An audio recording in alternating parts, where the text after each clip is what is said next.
Bonjour et bienvenue sur JTPT, journal télévisé pour la Thaïlande, journal hebdomadaire qu'on retrouve chaque dimanche. Non, ne vous inquiétez pas, ce n'est pas une panne technique, c'est juste qu'aujourd'hui, en ce samedi 22 mars, eh bien c'est la journée de l'heure pour la Terre. Je vous explique. Eh bien c'est un geste écologique pour sauver la planète. Et donc de 20h30 jusqu'à 21h30, pendant une heure, on éteint toute électricité. Donc oui, manque de peau, je dois enregistrer pendant ce créneau horaire-là, donc bon, ça va être un petit peu gênant, je vais quand même faire le JT comme ça, tant pis, on s'adapte pour sauver la planète. Ah, mais la régie, qu'est-ce que tu fais? Ouais, c'est bon, arrête tes bêtises 5 minutes, c'est pas avec ta petite lumière bleue et rouge que tu vas sauver grand chose de la planète. Oh, ça va, non? Climato-sceptique, platiste, compotiste. Ouais, c'est ça, ouais. Oui, c'est ça, ouais. Et je te rappelle que c'est moi qui te paye. Personnellement, ça fait plus d'un an et demi que la chaîne existe et j'ai toujours pas de salaire. Oui, alors certes, les mois sont encore compliqués, mais c'est encore moi le boss, hein. Oh, on peut même plus sauver la planète tranquille. Et puis bon, pour ma défense, avec toutes les coupures d'électricité que j'ai dans mon condominium, je pense que la planète, je l'ai sauvée un paquet de fois déjà. Alors on continue. Alors cette semaine, de quoi on va parler? On va faire un suivi de news par rapport au pont qui s'est effondré la semaine dernière à Bangkok, un suivi de news sur les cigarettes électroniques interdites qui disparaissent de plus en plus en Thaïlande, a contrario, l'alcool qui va être autorisé en vente en plein après-midi alors que c'était interdit, la fameuse news qu'on a vu circuler sur tous les médias de la réduction de l'exemption de visa qui passerait de 60 jours à 30 jours, on va voir ce qu'il en est, un Allemand arrêté après avoir agressé plusieurs dentistes et qui au final a été retrouvé mort chez lui, une guerre de clans d'abeilles qui a semé le chaos à Ubon Ratchathani, et restez bien jusqu'à la fin pour le zapping, et avant de commencer, on commence par saluer les nouveaux arrivants sur la chaîne, on est de plus en plus nombreux depuis ces 2-3 dernières vidéos, donc merci déjà à vous, et rapidement on remercie les gentils donateurs de la semaine. On commence par Ludovic ou Cromignon avec qui on correspond de temps en temps et qui me soutient pas mal depuis ces derniers temps, donc merci encore à toi. Tu fais partie des gens bien, la team des gens bien, la team GG. Je crois que c'est vraiment un collectif que je vais lancer ça, la team GG, les gentils gens, et donc vous en faites partie. L'autre donateur c'est Pascal Guyon qui fait aussi partie de la team des gentils gens, la team GG, avec un don de 15 €. Donc merci beaucoup à toi pour ce don et ce soutien à la chaîne. Vous me donnez directement du carburant super plomb. Un donateur régulier qui est GGFR01, donc merci d'être revenu et d'avoir refait un don, d'être toujours aussi fidèle, donc je ne saurais jamais assez te remercier. On continue avec Crimson et un don de 5 €. Merci beaucoup pour cette donation, même si YouTube me prend la moitié, mais au moins ça vous donne la facilité de pouvoir faire un don en direct sur la chaîne YouTube. Et on termine avec A. Windels, qui lui aussi a fait un don de 5 €. Donc merci beaucoup à vous les gars, vous êtes directement rentrés d'office dans le membre des gentils gens, la team GG. Je sais pas ce que je vais faire avec ce collectif, mais je crois que je vais vraiment créer quelque chose. Ça part d'une blague, mais je crois qu'on va être sérieux. Allez, sans plus attendre, générique et place aux news.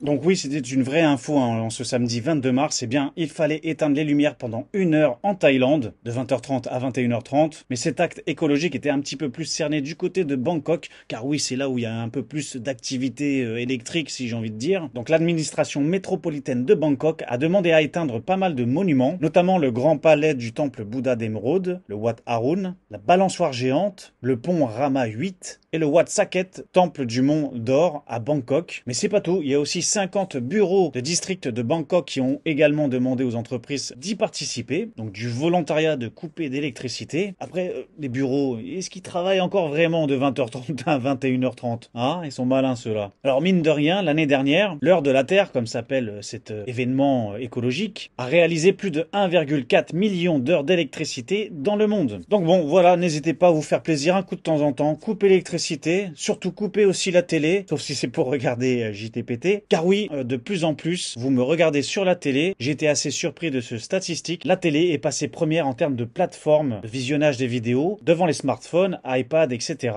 avec plus de 30% de personnes qui regardent via le petit écran ou le grand écran. Donc voilà, on sent que les choses se modernisent un petit peu plus avec les Smart TV, ou aussi peut-être qu'on sent que les gens se désintéressent de la vraie télé. Moi qui tout petit voulais toujours passer à la télé, et bien voilà, c'est fait quelque part. Le seul petit défaut dans tout ça, c'est que pour interagir sur les chaînes YouTube, c'est un petit peu compliqué. Mais bon, tant que vous êtes là, ça fait plaisir et on continue ce JT.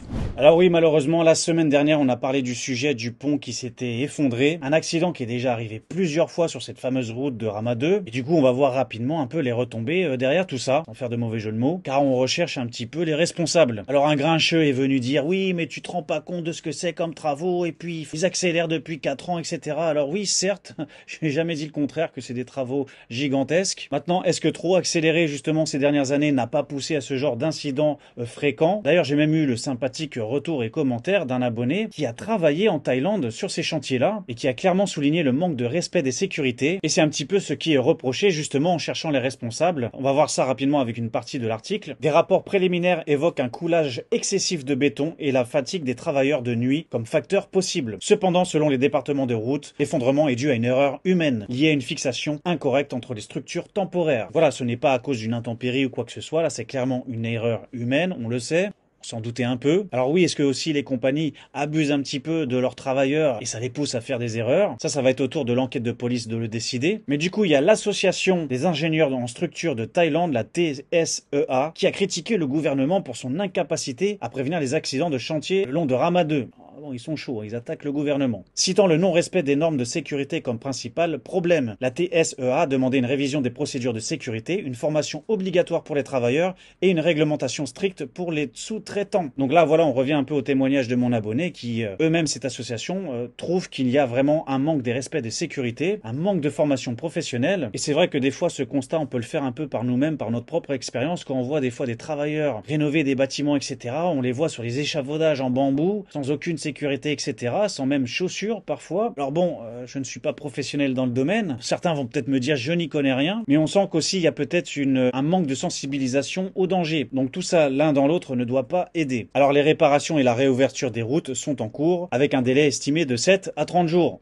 La fourchette est assez large. En tout cas, courage à eux pour ceux qui continuent d'y travailler, en espérant que cet incident est le dernier. Et faites toujours attention quand vous empruntez ces routes. D'ailleurs, il y a une vidéo même qui est sortie. On voit clairement une chute d'un morceau de béton, d'un morceau de chantier qui tombe, qui aurait pi tomber sur cette voiture. Et bien heureusement, ça a l'air d'être passé en dessous, mais ça peut faire de gros dégâts. Donc voilà, comme je disais la semaine dernière, il y a les gros incidents malheureux comme ça qui font plusieurs morts et des blessés. Mais il y a aussi plein de petits accidents où les chantiers, salissent des fois les routes, où il y a des débris, ce qui cause d'autres accidents qu'on ne relève pas forcément. Affaire à suivre.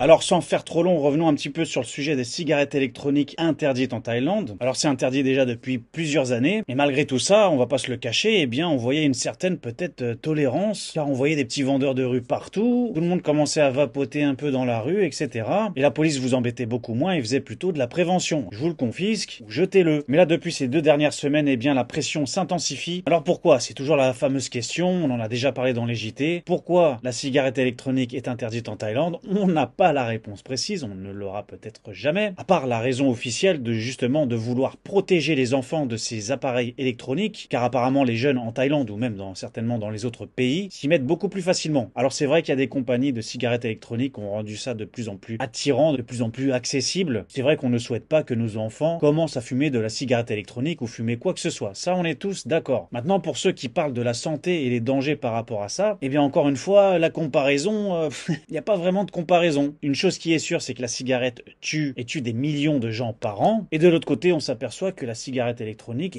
apparemment tuerait beaucoup moins, voire presque pas. Maintenant, ça aussi, il faut faire attention, car peut-être que cette cigarette électronique tue de façon indirecte, que les gens développent d'autres choses, d'autres problèmes ou d'autres maladies derrière qui ne sont pas comptabilisées sur ces cigarettes électroniques, et que les docteurs ou les spécialistes qui pourront donner un avis un peu plus précis. Alors, il y a un article de toutelathaïlande.fr qui dit « La Thaïlande interdit les e-cigarettes pour protéger ses producteurs de tabac ». Alors bon, ça c'est une affirmation qu'il faut faire attention quand même. Ça n'engage que eux ou que ceux qui ont créé l'article, car toutelathaïlande.fr reprend des articles souvent des médias thaïlandais. Ça peut être forcément une thèse, une hypothèse de vouloir protéger les lobbies de cigarettes, car encore une fois, on connaît justement les problèmes liés à cette consommation très dangereuse. D'ailleurs, on a quelques chiffres par rapport à la Thaïlande. En Thaïlande, 47 personnes en moyenne meurent chaque jour à cause de la consommation de cigarettes, alors qu'aucun décès lié à l'utilisation de cigarettes électroniques n'a été enregistré. Et je fais mon Travolta là.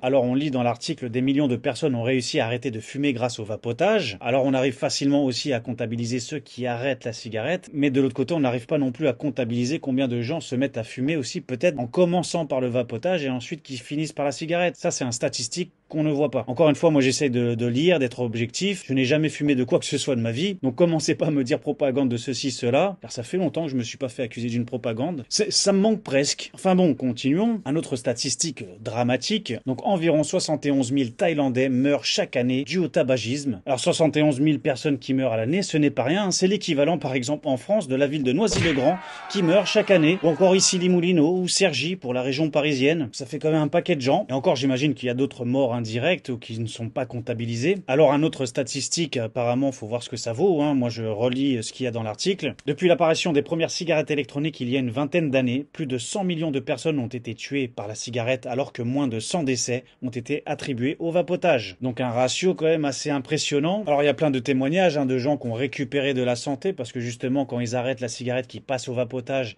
il n'y a plus la combustion de la cigarette, ce qui est la principale cause de décès chez les gens. Donc ça aussi c'est un fait, ça enlève énormément de risques. Maintenant bon, le mieux, hein, on est tous d'accord, c'est de ni fumer l'un ni fumer l'autre. Comme ça c'est beaucoup plus simple, comme ça on n'a aucun problème avec qui que ce soit, avec aucune loi nulle part. On n'embête aussi personne autour de nous. Un récent rappel à la loi a été fait en ce 21 mars dernier, précisant que tout intervenant qui fumait une cigarette électronique dans la rue serait passible d'une amende de 5000 bahts et que toute personne qui pourrait dénoncer un consommateur de cigarettes électroniques pourrait elle aussi gagner de l'argent. Donc il ne faut absolument pas faire comme ce monsieur sur la photo. Enfin bon, c'est un débat interminé, interminable. C'est encore un rappel pour vous, pour ceux qui pensaient pouvoir embarquer votre cigarette électronique ou en trouver sur place. Actuellement, c'est finito, pipo. Alors on continue tant qu'on est dans les interdictions et non-interdictions. Oui, je fais beaucoup de gestes. Interdiction. Eh bien, il y avait une interdiction, du moins une mesure, de ne pas vendre de l'alcool durant l'après-midi, qui s'arrêtait de 14h à 17h. Donc souvent, ça crée l'incompréhension chez les touristes qui ne connaissent pas très bien la Thaïlande. Certains petits malins ont d'autres techniques pour s'en procurer autrement. Eh bien, ça y est, c'est passé, le projet de loi qui devait réautoriser l'alcool en vente l'après-midi pour générer de l'économie, aider les petits commerces, du pognon. Eh bien, ça a été approuvé avec un vote général. Mais pour que ça soit validé, il faut que ça soit examiné et approuvé par le Sénat pour changer la loi dans un délai entre 1 et 18 mois. Voilà.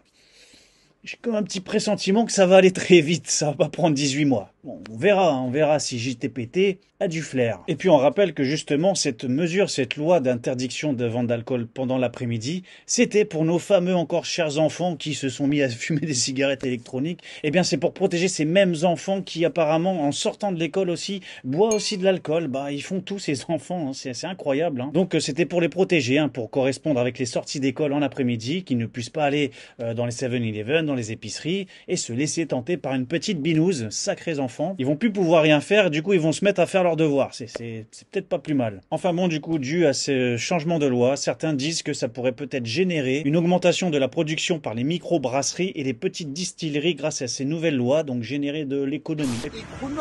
Économie, yeah. Et puis bon, ça facilitera et ça fera plaisir à tous les touristes. Mais vont-ils mettre encore plus le bazar? Bon, ça, on en a déjà parlé ces dernières vidéos. Mais toujours en parlant de nos chers touristes, vous avez vu, hein, il n'y a que des transitions depuis tout à l'heure. Comment savoir de la bouteille, hein, JTPT. Enfin bref, voilà, on repart encore un petit peu de tourisme et vous êtes forcément passé devant la news car tout le monde s'est jeté un peu dessus et moi j'étais là dans mon canapé, popcorn. Ah les gars, mollo, n'y allez pas. Cette news qui a été relayée partout qui disait que l'exemption de visa qui était récemment passée à 60 jours se verrait réduit à nouveau à 30 jours. Alors ça fait un tollé médiatique car forcément ça concerne beaucoup de monde. On rappelle que quand ils avaient autorisé les 60 jours, c'était pour environ 93 pays, hein, inclus de nouveaux pays qui n'avaient pas d'exemption de visa. Donc on va dire c'était quand même une bonne nouvelle et ça s'était passé en juillet 2024. Bon, eh bien si le changement se fait, ça n'aura pas duré un an. Après voilà, quand on connaît un petit peu la Thaïlande, on sait que les choses changent assez rapidement. Ça peut faire si tu avances quand je recule. Donc c'est pour ça, quand j'ai vu le truc tomber, bon, bien heureusement, c'est tombé juste après le JT de la semaine dernière, donc j'ai eu le temps de digérer la news et d'analyser tout ça. Mais la chose qui est sûre, pour l'instant, ce n'est pas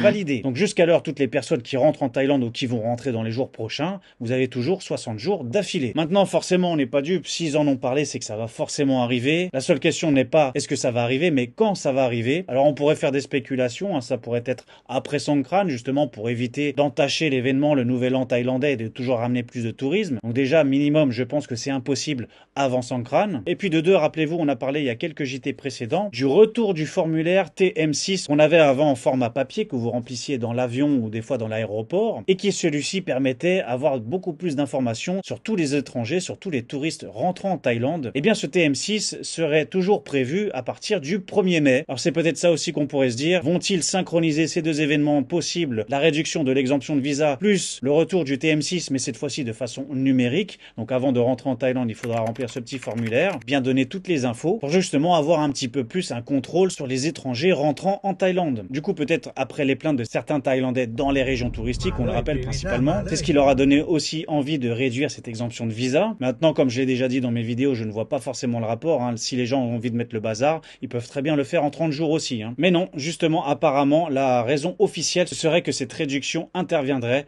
à cause des travailleurs illégaux, travailleurs immigrés, qui abuseraient de ce long temps de séjour. Alors pour justifier cette raison de business illégal, il y a un chiffre qui est apparu, c'est qu'en 2024, durant l'année, et dans les régions touristiques, ils auraient révoqué une quarantaine de licences d'entreprises touristiques. Alors une sanction qui pénalise quasiment 40 millions de touristes pour une quarantaine d'agences touristiques illégales, c'est quand même assez gênant pour le reste du monde. Alors certains disent aussi qu'il y aurait peut-être aussi un manque à gagner du côté de l'immigration, car forcément tous les gens qui restaient un mois ou un peu plus d'un mois n'avaient pas besoin de faire l'extension et de payer les 2000 bahts supplémentaires. Donc tout ça c'est en moins dans la poche dans l'immigration. Les gens n'avaient plus besoin de payer cette extension. Bon bah ça c'est sûr, ça fait de l'argent en moins. Mais est-ce pour ça qu'ils reviennent en arrière? Je ne sais pas. Et puis quand ce sera officiel ou non, eh bien je vous tiendrai au courant, ce qui permettra de vous préparer et préparer vos vacances.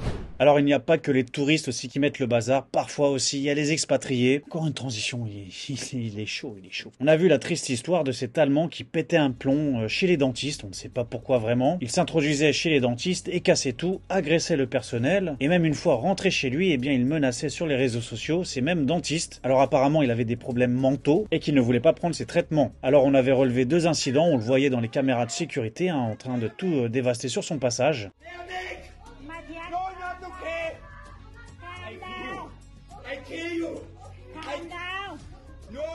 Apparemment, il n'avait que 41 ans, c'est-à-dire qu'il a à peine plus que moi. Enfin, c'est flippant. Dans un premier temps, il avait même fui la police car il y avait un mandat d'arrêt à son nom. Il avait réussi à s'enfuir, mais ensuite la police avait quand même mis la main dessus, mais avait refusé de faire quelconque déclaration et qui voulait le faire devant un tribunal. Bon, je sais pas ce qu'il voulait défendre en tout cas. Les autorités ont demandé justement l'annulation de son visa car c'était un danger public. Mais en ce 21 mars dernier, ce monsieur Mathias, ressortissant allemand, est retrouvé décédé à son propre domicile. Après l'investigation sur place, la police a indiqué qu'il avait une blessure de quelques centimètres au niveau du cou, ce qui aurait causé la mort, et qu'à son domicile, il avait 2 gros chiens de Rottweiler, assez agressifs malheureusement. On le sait bien que quand les chiens deviennent agressifs, c'est souvent dû à leurs propriétaires, qui ont eux-mêmes un mauvais comportement, mais il reste aux autorités d'examiner les caméras de surveillance pour savoir quelle est la cause de ce décès. A-t-il été tué? A-t-il peut-être mis fin à sa vie lui-même? J'ai envie de me dire que s'il avait 2 gros Rottweiler à la maison qui surveillaient, ça va être difficile quand même de s'introduire dans le domicile, mais bon, on sait pas. En tout cas, c'est malheureux pour lui, c'est malheureux pour les victimes qui n'auront pas compensation ni de jugement par rapport aux agressions et aux biens dégradés. Mais voilà, pour l'instant, on n'a pas plus d'informations et l'enquête continue.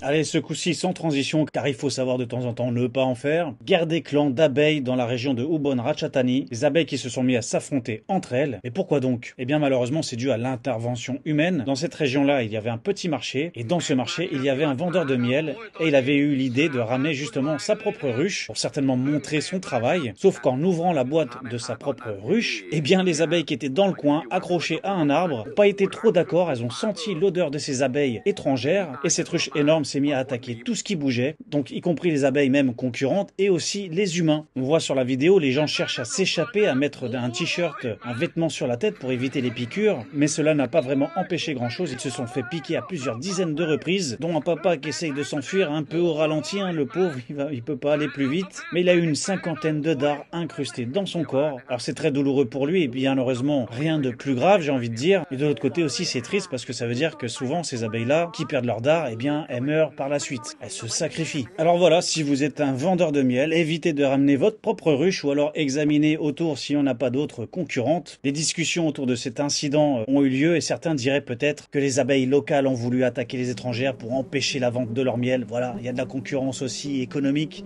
c'est comme ça marche aussi chez les abeilles. Enfin bon, l'important dans tout ça, c'est que personne n'a fait de choc, personne n'a fait d'allergie, ce qui aurait pu causer certainement le décès. Donc tout le monde va bien. Alors un auditeur nous a contacté et a voulu réagir à cet incident qui a fait 6 blessés. 8 morts, 6 blessés. Je pète ma bière. Ma libellule! Mais non, c'est faux, monsieur. Il n'y a pas une mort du tout. Et puis, ce ne sont pas des libellules, ce sont des abeilles. Je suis désolé, vous dites n'importe quoi, monsieur. Avant de passer au zapping, on fait un point rapide sur le BATS. Il est à 36,67, donc stable depuis 2-3 semaines. Ça bouge pas. C'est un taux plutôt moyen, stabilisé comme le souhaite aussi le gouvernement thaïlandais. Allez, sans plus attendre, passons tout de suite au zapping. Alors dans ce JT, on a parlé de cigarettes électroniques, de ce qui pouvait se fumer ou non. Vous savez qu'il y a autre chose qu'on peut actuellement fumer en Thaïlande. On va éviter de dire le nom parce que bon, j'en ai marre de le censurer. Cette fameuse plante verte qui a des effets un peu secondaires. Eh bien récemment, il y a eu un incendie dans une ferme et du coup les pompiers, les autorités ont été obligés de se déplacer pour calmer le feu. Sauf qu'après l'intervention, bizarrement, il y avait une bonne humeur. La personne n'arrête pas de demander s'ils sont Mao. Alors ça veut dire normalement un petit peu allumé ou non. Mais on voit que ça rigole pas mal et bizarrement, il y a tout le monde qui vient voir l'incident. Il y a les voisins, les pompiers, la police, bande de petits profiteurs. C'est gratuit. Je pense qu'ils vont se rappeler de cette intervention et s'il y en aurait une autre, ils seront les premiers à venir, ils n'en ont pas eu un mauvais souvenir. Et comme on a parlé pas mal de touristes ou d'expatriés, eh bien on finira sur une astuce JTPT, j'ai le job en or pour vous, reste à postuler. Regardez, la dodo mobile, le job il est pas très compliqué, à part éviter de se réveiller, sinon la publicité ne marcherait pas beaucoup. Donc voilà, n'est-ce pas le meilleur job au monde? Payer pour dormir avec le bercement un peu de la voiture. En tout cas, joli coup de marketing, ça fonctionne, on partage la vidéo. C'est tout pour ce JT, merci d'avoir regardé jusqu'au bout, un grand merci, vous avez été très présent pour la dernière vidéo que j'ai tenté de format, vous savez, avec les lunettes connectées, en immersion, en interview dans la rue. Eh bien ça a plutôt pas mal cartonné, avec beaucoup de messages d'encouragement et en me demandant d'en refaire d'autres, donc on va continuer, même s'il y a quelques messages d'aigris qui n'ont rien compris, mais ça hop, on met sur le côté. Le but de ces vidéos c'est de partager un peu des moments avec les Thaïlandais, de montrer la bonne ambiance, de montrer aussi leur bonne mentalité, car c'est souvent une chose qui a été relevée, le fait qu'ils ne cherchent pas à faire de problèmes et de ne pas vouloir froisser tel ou tel pays ou tel touriste. Donc voilà, ça sert aussi à ça, à montrer le bon côté de la Thaïlande, mais aussi le bon côté de Phuket, car vous voyez, c'est pas non plus la guerre à Phuket. On y trouve des gens sympas, et d'ailleurs si vous êtes jusque là encore à la fin du JT, c'est que vous êtes aussi les gentils gens, la team GG, comme je l'ai dit en introduction du JT. Donc voilà, promis, on va refaire ça, et en attendant, bien, on a passé les 8000 abonnés, on est à plus de 8150, à moins de 2000 des 10 000, donc l'objectif commence à se rapprocher, et donc comme chaque millier passé, eh bien je vous propose une vidéo live. Dans ce cas-là, on se la fera vendredi soir. Donc ce vendredi 28 mars. On va aussi le démarrer un peu plus tôt pour la Thaïlande. On va le démarrer à 23 h en Thaïlande, ce qui fera 17 h en France. Donc n'hésitez pas, si vous avez des questions pour ce live, vous pouvez commenter directement sous cette vidéo-là. Et puis dans ce cas-là, on improvisera. J'espère que vous serez nombreux et impatients aussi de discuter avec tous mes nouveaux abonnés ces derniers temps. En attendant, vous pouvez rajouter mon Instagram et TikTok pour voir les JT en vidéo courte et d'autres news supplémentaires. Restez informés, c'est rester éveillé. Prenez soin de vous. À vendredi prochain et dimanche pour le prochain JT. Donc à très bientôt. Ciao.